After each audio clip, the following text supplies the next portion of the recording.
Hello friends, welcome back to the Manzil Bharat. कैसे हैं आप सब? I hope you all are fine. हम पढ़ रहे थे polity for the upcoming JKP constable exam.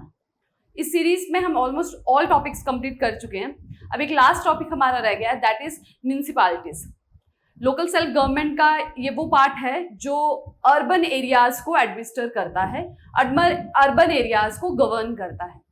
Previous lecture में हमने पंचायत के बारे में पढ़ा था।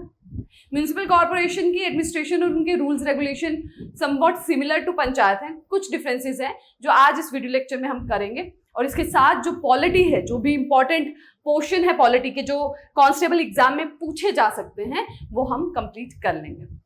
तो विदाउट वेस्टिंग मच टाइम चलिए स्टार्ट करते हैं। Municipal corporation is the part of local self government जो कि अर्बन एरियाज को गवर्न करती है। एक पॉइंट जो मैं आपको लास्ट लेक्चर में स्किप हो गया था बताना, दैट इज अगर ये क्वेश्चन पूछा जाए कि who is known as the father of local self government. जैसा मैंने आपको बताया था कि ये जो पंचायत का सिस्टम है, गांव में छोटे स्तर पर गवर्न करने का जो सिस्टम है, ये काफी पहले से हमारे देश में फॉलो किया जाता है। इवन ब्रिटिशर्स से पहले भी एंशिएंट भारत में भी इसका कंसेप्ट था। और जब ब्रिटिशर्स यहाँ राज करने आए तो उस टाइम पे भी पंचायत सिस्टम था। लेटर ऑन इसको थोड़ा फॉर्मलाइज किया गया। ब्रिटिश सरकार ने जब सबसे पहले इसे फॉर्मलाइज किया, जिन्होंने इसे फॉर्मलाइज किया उनका नाम है लॉर्ड रिपन, और उन्हीं को माना जाता है father of local self government. So Lord Ripon,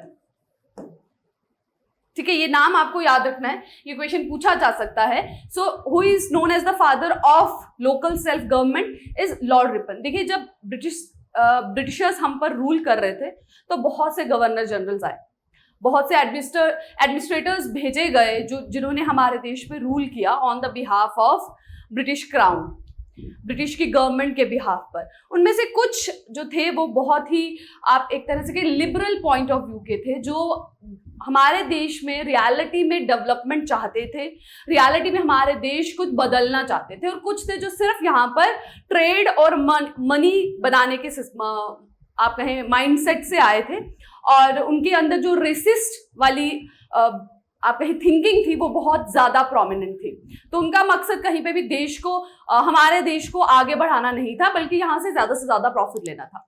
तो लॉर्ड रिपन उन्हीं में से एक है जिन्होंने लोकल सेल्फ गवर्नमेंट को बना के हमारे देश में थोड़ी सी बेटरमेंट लाने की, जो आप कहें एक तरह से कोशिश की थी।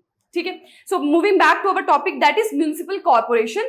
तो सबसे पहले जो म्यूनिसिपैलिटी और म्यूनिसिपल कॉर्पोरेशन हमारे देश में बनी, that is in the state of Madras in year 1688। So first municipal corporation 1688 में है, ठीक है, आजादी से बहुत पहले। ओके, सो 1688 में पहली म्यूनिसिपल कॉर्पोरेशन बनती है, and later on municipal corporation were establish in Bombay and Calcutta in 1726। उस टाइम पे ये जो कैलकाटा, बॉम्बे, मद्रास हो गए, क्योंकि कोस्टल एरियाज में रहते हैं, कोस्टल एरियाज में पड़ती है ये स्टेट, और यहाँ पे ट्रेडिंग करना जो है बाहर के देशों के साथ बहुत ईजी था। तो जो भी डेवलपमेंट, जो भी चेंजेस आए, सबसे पहले इन्हीं स्टेट्स में देखे गए ना। आप हिस्ट्री में भी पढ़ते हैं तो सबसे पहले कोई भी चेंज आया बंगाल में, मुंबई में, और उनका कब्जा करने का भी मोटिव इन्हीं एरियाज में ज्यादा था, क्योंकि ट्रेड सेंटर्स थे ये। ठीक है, तो सबसे पहला जो म्यूनिसिपल कॉर्पोरेशन बना was in Madras and later on in Bombay and Calcutta. Fine, so viceroy of India Lord Ripon resolution issue करते हैं 1882 में, and that's why because he issued a resolution for the first time, तो इन्हें माना जाता है father of local self government. Fine, later on जो India government of India act 1935 आता है, उसमें लोकल सेल्फ गवर्नमेंट को डिक्लेयर कर दिया जाता है प्रोविंशियल सब्जेक्ट। अब देखिए, प्रोविंशियल सब्जेक्ट क्यों हुआ? जैसे मैंने आपको बताया था कि उस टाइम स्टेट्स नहीं होती थी, प्रोविंसेस कहा जाता था उन्हें।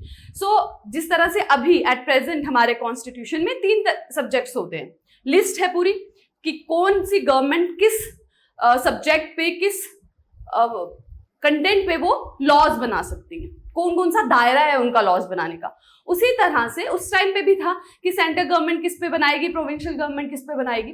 तो 1935 का जो एक्ट लाया गया, जो रूल लाया गया, उसमें लोकल सेल्फ गवर्नमेंट से जो भी रूल रेगुलेशंस बनाने हैं उसका जो आप रिस्पॉन्सिबिलिटी है वो दे दी गई थी प्रोविंशियल गवर्नमेंट को। इसीलिए ये इंट्रोड्यूस कर दिया गया, इंक्लूड कर दिया गया प्रोविंशियल सब्जेक्ट में। ये आपसे पूछा नहीं जाएगा, जस्ट फॉर योर अंडरस्टैंडिंग है। इंपॉर्टेंट जो आपको याद रखना है वो लॉर्ड रिपन का नाम, 1882 दैट इज जब उनका फर्स्ट रेजोल्यूशन उन्होंने इशू किया, and the first municipal corporation जो हमारे देश में बनाएगी दैट इज इन मद्रास इन 1688। ये आपको ध्यान रखना है, ठीक है। आगे बढ़ते हैं कि अब हमारे कॉन्स्टिट्यूशन में, प्रेजेंटली हमारे कॉन्स्टिट्यूशन में कहां म्युनिसिपल कॉर्पोरेशन के बारे में मेंशन है और क्या स्टेटस है। तो जैसा हमने पंचायत में देखा कि पंचायत सिस्टम को, पंचायती राज इंस्टीट्यूशंस को जो कॉन्स्टिट्यूशनल स्टेटस मिलता है that is in 1992 by 73rd constitutional amendment act. उसी के साथ ही 74th कॉन्स्टिट्यूशनल अमेंडमेंट एक्ट के थ्रू म्युनिसिपल कॉर्पोरेशंस को मिल जाता है कॉन्स्टिट्यूशनल स्टेटस, ठीक है। उससे पहले हमने देखा 1688 में फर्स्ट म्युनिसिपल कॉर्पोरेशन बन रही है। एग्जिस्ट तो ये बहुत पहले से थी, बस कॉन्स्टिट्यूशन में उनको स्पेस मिल गई। कॉन्स्टिट्यूशन में जब जगह मिल जाती है तो उन्हें बनाना मैंडेटरी हो जाता है, ठीक है। अब वो बनेंगे ही और उनके जो रूल्स रेगुलेशंस है वो फिक्स हो जाएंगे। अब उसी हिसाब से मेंबर्स चुने जाएंगे, उतना ही उनका टेन्योर होगा, उतने ही उनके पावर्स होंगे, उसी तरह से उनको फंड्स होंगे। तो एक तरह से कहे आप काम जो है वो स्ट्रीमलाइन हो जाता है जब कॉन्स्टिट्यूशन में स्टेटस मिलता है। थोड़ी ऑटोनॉमी ज्यादा मिल जाती है, पावर्स ज्यादा मिल जाती है। इसीलिए जब किसी भी ऑफिस को कॉन्स्टिट्यूशनल स्टेटस मिलता है तो उसकी आप कहे रिस्पॉन्सिबिलिटी, फाइनेंसेस भी उनको ज्यादा मिलने लगते हैं, पावर भी ज्यादा हो जाती है और ऑटोनॉमी, खुद से डिसीजन लेने की जो उनकी अथॉरिटी है वो भी बढ़ जाती है, ठीक है। तो कॉन्स्टिट्यूशनल स्टेटस मिलता है 74th अमेंडमेंट एक्ट 1990 के थ्रू म्युनिसिपल कॉर्पोरेशन को, और 73 में मिलता है 73 कॉन्स्टिट्यूशनल अमेंडमेंट एक्ट के थ्रू मिलता है पंचायती राज इंस्टीट्यूशंस को। ऐड किए जाते हैं पार्ट 9A में, पार्ट 9 में ही थे पंचायत भी, एंड शेड्यूल जो है that is 12th। So panchayat is included in the schedule 11th और municipal corporation in the schedule 12th। तो आपको शेड्यूल भी ध्यान रखना है और अमेंडमेंट एक्ट भी याद रखना है, ठीक है। अगर आर्टिकल्स ध्यान नहीं भी रखेंगे तो चलेगा, आर्टिकल्स नहीं पूछे जाते हैं, ठीक है। तो 12th शेड्यूल ध्यान रखना है। साथ ही इंपॉर्टेंट चीज है how many items are there mentioned. Items मतलब कहां कहां पे वो रूल्स, टैक्सेस वगैरह ले सकते हैं, लगा सकते हैं, रेगुलेशंस बना सकते हैं। तो जैसे मैंने पंचायत में बताया था वहां कितनी आइटम्स थी, 29, ठीक है। और म्युनिसिपल कॉर्पोरेशन की जो शेड्यूल है जहां पे उनकी कॉन्स्टिट्यूशनल स्टेटस उन्हें प्रोवाइड किया गया, वहां कितनी आइटम्स मेंशन है, 18। क्लियर। और अगर क्वेश्चन ये पूछा जाता है कि लोकल सेल्फ गवर्नमेंट के बारे में कॉन्स्टिट्यूशन में कहीं और मेंशन है, एक तो 11th और 12th शेड्यूल में मेंशन है, ठीक है, कॉन्स्टिट्यूशनल अमेंडमेंट एक्ट के थ्रू उनको कॉन्स्टिट्यूशनल स्टेटस मिल जाता है। क्या कहीं और किसी और पार्ट में लोकल सेल्फ गवर्नमेंट का जिक्र है, उसके बारे में कुछ मेंशन है? तो डीपीएसपी में it is mentioned under article 40। DPSP जो डायरेक्शन स्टेट को दी जाती है कि वो इस तरह से रूल करे, that is under the part 4, ठीक है। तो डीपीएसपी में भी लोकल सेल्फ गवर्नमेंट का जिक्र किया गया है कि हर जो स्टेट है वो लोकल सेल्फ गवर्नमेंट को स्ट्रेंथन करने की तरफ से काम करेगी, ठीक है। वहां पे उनकी एस्टैब्लिशमेंट के बारे में बात की गई है, बट इनकॉर्पोरेशन किया गया है आर्टिकल 40 में, ठीक है, ठीक है। सो डीपीएसपी जैसे हमने पढ़ा था कि वो जस्टिशिएबल नहीं है कि उस चीजों को करना है। अगर गवर्नमेंट, अगर स्टेट गवर्नमेंट उस हिसाब से काम नहीं करती है तो उन्हें केस नहीं किया जा सकता उन पे, सुप्रीम कोर्ट में उन्हें उनके अगेंस्ट पिटीशन नहीं फाइल की जा सकती, but just these are the guidelines, एक डायरेक्शंस हैं जिसके हिसाब से उन्हें काम करना चाहिए। सो आर्टिकल 40 उसी डायरेक्शन की बात करता है लोकल सेल्फ गवर्नमेंट के बारे में, ठीक है। Otherwise it was not mandatory और कॉन्स्टिट्यूशन में कहीं पे भी मेंशन नहीं थी, कंपल्शन नहीं थी। सो लेटर ऑन इसे ऐड किया गया और now it is mandatory to have municipal corporation और panchayat in every village and urban area. Fine, okay. आगे बढ़े कि म्युनिसिपैलिटीज की कॉन्स्टिट्यूशन क्या है। तो जिस तरह से हमने पंचायत में पढ़ा था कि 3 लेवल पे पंचायत सिस्टम वर्क करती है, village level, intermediate level and district level. उसी तरह से म्यूनिसिपैलिटीज की बात करें तो ये भी 3 एरियाज पे वर्क करती है, 3 लेवल्स आप कह दे। एक तो म्यूनिसिपल कॉर्पोरेशन है जो लार्जर अर्बन एरियाज में, जो मेट्रोपॉलिटन सिटीज होती हैं, मद्रास है, मुंबई है, सो लार्जर मेट्रोपॉलिटन एरिया, दिल्ली है, तो वहां पे कहा जाता है इन्हें म्यूनिसिपल कॉर्पोरेशन। म्यूनिसिपल काउंसिल होगी जो अर्बन एरिया स्मॉलर सिटीज हो गई, ठीक है, जैसे जम्मू सिटी है, municipal council. Then comes the nagar panchayat. नगर पंचायत कहां होगी? जो ट्रांजिशन एरिया है, जो ना ही अभी विलेज की कैटेगरी में आता है और ना ही अर्बन सेंटर की कैटेगरी में आता है, तो ट्रांसफॉर्मिंग है। विलेज से आप कहें एग्रीकल्चर लैंड बेस्ड वर्क जो है वो कम हो गया है, इंडस्ट्रीज डेवलप हो रही हैं बट फुल फ्लेज अभी नहीं हुई है। सो ट्रांजिशन एरिया में जो गवर्निंग बॉडी होगी उसे कहा जाएगा नगर पंचायत। तो ये 3 टाइप की ब्रॉडली म्यूनिसिपैलिटीज होती हैं। Fine, okay. और अगर ये ट्रांजिशनल एरिया, किसे ट्रांजिशन एरिया कहा जाएगा, किसे स्मॉल अर्बन एरिया, किसे लार्ज अर्बन एरिया, इसका जो फाइनल आप कहें अथॉरिटी है to determine it is with the governor, ठीक है। सो अभी तक आपको क्या ध्यान रखना है म्यूनिसिपल कॉर्पोरेशन से रिलेटेड? पहला कि कॉन्स्टिट्यूशनल अमेंडमेंट कौन सा है, कौन से शेड्यूल में ये एंटर किया गया है, कौन से पार्ट में ये आता है, कितने सब्जेक्ट उसके अंदर मेंशन्ड है। नेक्स्ट आपको ध्यान रखना है कि father of local self government किसे कहा जाता है और फर्स्ट म्यूनिसिपल कॉर्पोरेशन किस ईयर में और किस सिटी में बनाई गई, ठीक है। नाउ कॉम्पोजिशन ऑफ म्यूनिसिपैलिटीज की कहें तो जिस तरह से पंचायत में होते हैं, पंचायत के मेंबर्स होते हैं, एक चेयरमैन होता है, सरपंच जिसे कहा जाता है, उसी तरह से म्यूनिसिपल कॉर्पोरेशन में भी एक चेयरमैन होता है और बाकी होते हैं मेंबर्स। और मेंबर्स को सिटीज, एक पर्टिकुलर सिटी को डिवाइड किया जाता है वेरियस वार्ड में। जिस तरह से हमने स्टेट लेजिस्लेचर में पढ़ा था कि जब पार्लियामेंट में भी हमने पढ़ा था कि लोकसभा के इलेक्शंस के लिए स्टेट को कॉन्स्टिट्यूएंसी में डिवाइड किया जाता है।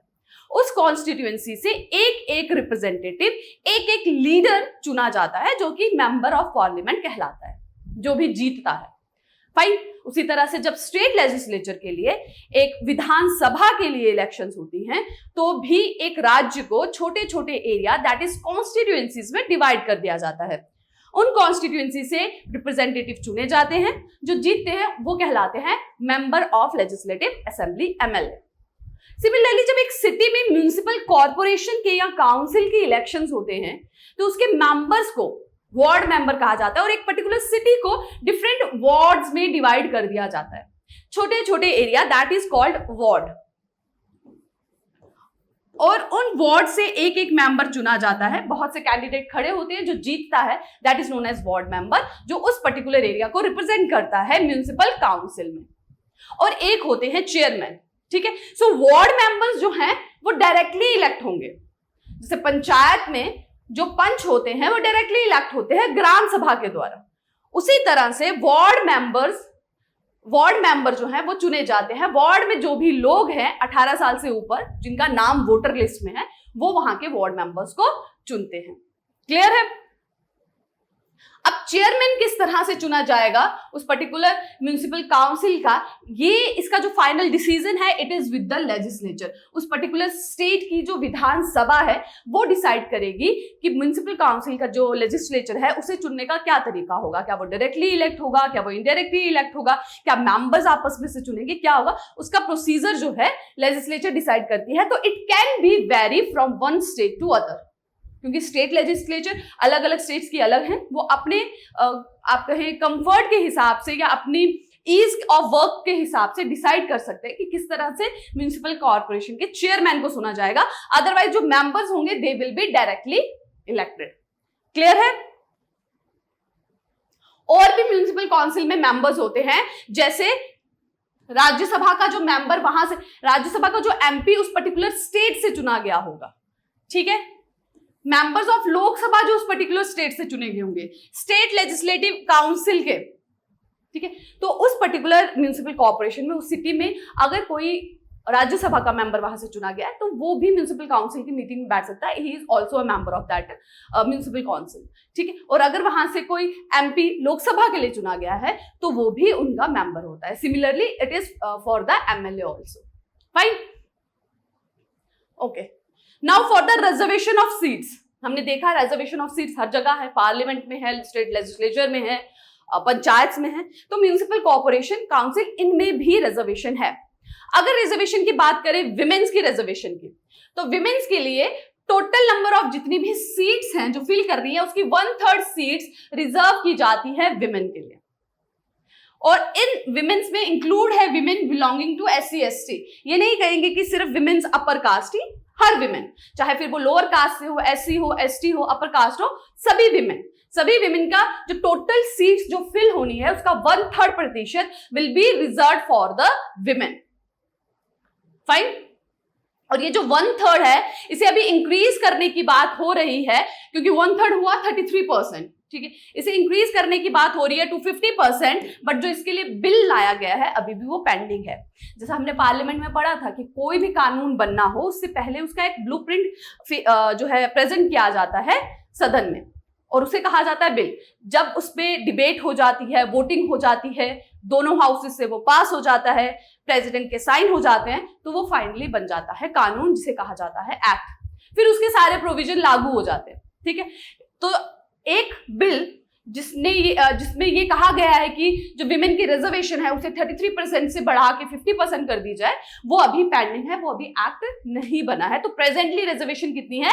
33% है for the women's, including the women of SC and ST। ये आपको ध्यान रखना है, ठीक है। नेक्स्ट रिजर्वेशन है SC STs की, तो उनकी जो रिजर्वेशन है it is in proportion of their population. कोई फिक्स्ड रिजर्वेशन नहीं है कि 10%, 20%, 30%, नहीं, in proportion to their population. अगर प्रोपोर्शन ज्यादा है तो ज्यादा सीट्स रिजर्व रखी जाएंगी, कम होगी तो कम होगी, ठीक है। So in proportion to their population है। यही सिमिलर जो था provision that is for the panchayat में भी ऐसा ही सिमिलर था। अगर बात की जाए चेयरपर्सन की, तो चेयरपर्सन में रिजर्वेशन, चेयरपर्सन की सीट के लिए जो रिजर्वेशन है फॉर SC ST हो या फिर बैकवर्ड क्लासेस हो, विमेन्स हो, तो उनका जो फाइनल डिसीजन है it is with the state legislature. State legislature decide कर सकता है कि वहां पे कितनी रिजर्वेशन रखनी है। विमेन के लिए फिक्स है, वो लिखी गई है और इतनी रखनी है, इसमें स्टेट लेजिस्लेचर कुछ नहीं कर सकता, ठीक है। SC STs के लिए इनके प्रोपोर्शन के हिसाब से रखनी है, ये भी फिक्स्ड है। बाकी आए बैकवर्ड क्लासेस के लिए और चेयरपर्सन की सीट के लिए, तो उसमें स्टेट लेजिस्लेचर डिसाइड कर सकता है, ठीक है। लेकिन अगर हमने पंचायत का देखा था तो वहां पर विमेन की रिजर्वेशन वो एज अ मेंबर और एज अ चेयरपर्सन दोनों जगह रिजर्वेशन थी, ठीक है। ड्यूरेशन की बात करें तो सिमिलर है पंचायत की तरह। पंचायत चुनी जाती है 5 साल के लिए, उसी तरह से म्युनिसिपल कॉर्पोरेशन, म्युनिसिपैलिटीज भी चुनी जाती है 5 साल के लिए। 5 साल से पहले भी डिसॉल्व की जा सकती है, और अगर डिसॉल्व हो तो जब वो डिसॉल्व होती है उसके 6 महीने के अंदर अंदर दोबारा से इलेक्शन कंडक्ट कराने होते हैं। तो कौन कौन इसका इलेक्शन लड़ सकते हैं?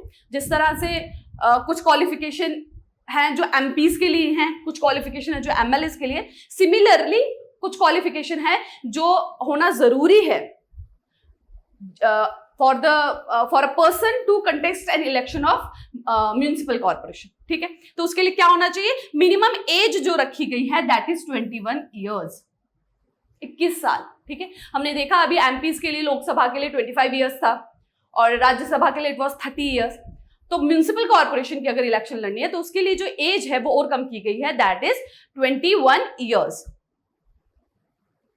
ठीक है। साथ ही ये कहा गया है कि all the person who are qualified to be chosen as state legislature shall be qualified for being a member of municipalities, ठीक है। तो जो विधान परिषद के लिए, विधानसभा की इलेक्शन के लिए क्वालिफाइड है तो वो म्युनिसिपल कॉर्पोरेशन के लिए भी क्वालिफाइड है इलेक्शन कंटेस्ट करने के लिए। तो म्युनिसिपैलिटीज के लिए आप इतना आपके लिए मोर देन सफिशिएंट है, ठीक है। आपको ध्यान रखना है पार्ट का 9th पार्ट में है, 12th शेड्यूल में है, 74th कॉन्स्टिट्यूशनल अमेंडमेंट एक्ट है। जो मेंबर्स है वो डायरेक्टली इलेक्ट होते हैं वार्ड्स में, वार्ड मेंबर। चेयरपर्सन को इलेक्ट करने का तरीका that is up to state legislature. Duration की बात करें तो 5 ईयर्स है। क्वालिफिकेशन की बात करें तो minimum that is age requirement 21 years की है, फाइन। साथ ही जो लॉर्ड रिपन है उन्हें कहा जाता है father of local self government. साथ में कुछ फॉर्म ऑफ म्यूनिसिपल कॉर्पोरेशंस भी हैं कि अलग अलग एरिया में उनको अलग अलग नाम से बुलाया जाता है। जैसे हमने अभी पढ़ा कि 3 लेवल पे है, that is municipal corporation of जहां मेट्रोपॉलिटन एरियाज में कहा जाता है, जो स्मॉल सिटीज हो जाएंगी वहां पे उनको म्यूनिसिपल काउंसिल कहा जाएगा, और जो ट्रांजिशन एरिया है उनको नगर पंचायत कहा जाएगा। उसी तरह से कुछ और टाइप्स ऑफ म्यूनिसिपल कॉर्पोरेशंस भी होती हैं, जैसे यहां पर है म्यूनिसिपल कॉर्पोरेशन। जो मेट्रोपॉलिटन सिटीज हैं उनको कैसे आप कैटेगराइज करेंगे, अगर उनकी पॉपुलेशन जो है मोर देन 1 मिलियन है, ठीक है, तो जिन एरिया में पॉपुलेशन मोर देन 1 मिलियन है उन एरिया में जो लोकल सेल्फ गवर्नमेंट है उसे हम कहेंगे अर्बन एरियाज में म्यूनिसिपल कॉर्पोरेशन। फाइन। तो जिन एरिया में जो पॉपुलेशन है that is more then 1 lakh but less than 1 million, उन्हें हम कहेंगे म्यूनिसिपैलिटी। ठीक है, सो पॉपुलेशन के बेस पे इनको डिवाइड किया गया। ठीक है, सो 1 मिलियन से ज्यादा है म्यूनिसिपल कॉर्पोरेशन, 1 मिलियन से कम है म्यूनिसिपैलिटी। ठीक है, फिर अगर 1 लाख से कम है तो नगर पालिका कह देंगे। कैंटोनमेंट एरिया क्या होता है? जो डिफेंस एरिया होता है ना,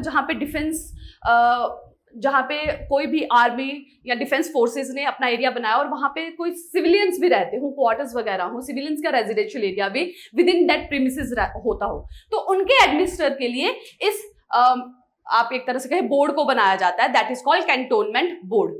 इनके मेंबर्स कैसे चुने जाते हैं ऐसे तो बहुत डेप्थ में, बट आपके एग्जाम में इतना डिटेल में नहीं पूछा जाएगा, तो जस्ट आपको नाम भी अगर आप जानते हैं तो that is more than sufficient. ठीक है, then town panchayat, it is similar to nagar panchayat. ठीक है, अर्बन बॉडी है जिसकी जो population that is less than 1 lakh. Notified area council, notified area council वो एरिया है जिनकी पॉपुलेशन 10,000 और 20,000 के बीच में है, मतलब बहुत ही कम पॉपुलेशन है।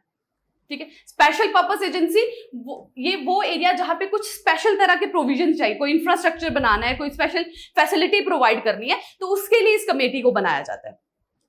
ठीक है, और इंप्रूवमेंट ट्रस्ट, दैट इज किसी सिटी में, किसी अर्बन सेंटर में अगर किसी इंफ्रास्ट्रक्चर में इंप्रूवमेंट की जरूरत है तो उस पर्टिकुलर वर्क की देखरेख करने के लिए इस अर्बन कमेटी को बनाया जाता है, दैट इज इंप्रूवमेंट ट्रस्ट।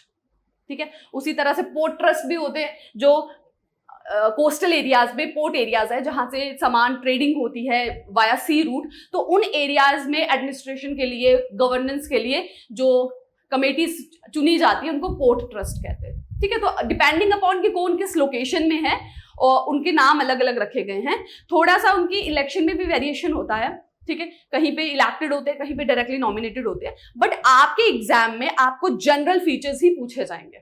ठीक है, म्यूनिसिपल कॉर्पोरेशन के जनरल फीचर्स ही पूछे जाएंगे। टेन्योर कितना है, क्वालिफिकेशन क्या है, कौन सी कॉन्स्टिट्यूशनल अमेंडमेंट एक्ट है, कौन से शेड्यूल में है, दैट इज इट। ठीक है, पावर्स की अगर बात करें,